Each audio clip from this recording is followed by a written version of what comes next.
శ్రీకాకుళం జిల్లాలో సీఎం సహాయ నిధి చెక్కుల పంపిణీ 19 మందికి 9.75 లక్షలు ఆర్థిక సహాయం అందజేసిన శ్రీకాకుళం నియోజకవర్గ ఎమ్మెల్యే గొండు శంకర్.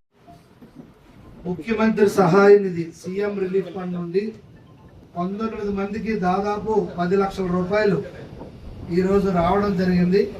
ఏదైతే ఎన్టీఆర్ వైద్య సేవలో కవర్ అవ్వకుండా పేదవారు డబ్బులు వాళ్ళ అప్పులు చేసి లేకపోతే బంగారం తనఖా పెట్టుకొని లోన్లు వాడుకొని ఈ ఆరోగ్యం కోసం వాళ్ళు పెట్టినప్పుడు ఏదైతే గౌరవ ముఖ్యమంత్రి వర్యులు ఎలక్షన్ ముందే మాట ఇవ్వడం జరిగింది.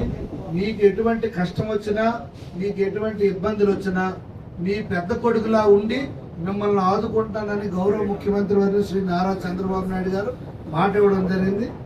అదే మాటకు అనుగుణంగా ఎన్డీఏ కూటమి ప్రభుత్వం ఏర్పాటు అయిన తర్వాత గౌరవ ముఖ్యమంత్రి వర్యులు ముఖ్యమంత్రి సహాయ నిధి నుండి పెద్ద ఎత్తున ఈరోజు సిఎంఆర్ఎఫ్ ద్వారా చెక్కులు పంపిణీ జరుగుతుంది.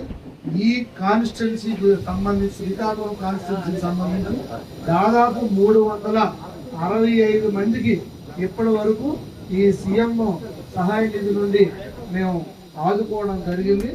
దాదాపు 2.5 కోట్ల రూపాయలు ఇప్పటి వరకు ప్రతి ఒక్కరికి ఇవ్వడం జరిగిందని సందర్భంగా నేను తెలియజేసుకుంటూ ఈ సందర్భంగా గౌరవ ముఖ్యమంత్రి వర్యులకి నా నియోజకవర్గ ప్రజల తరఫున హృదయపూర్వక ధన్యవాదాలు తెలియజేసుకుంటూ నమస్కారం.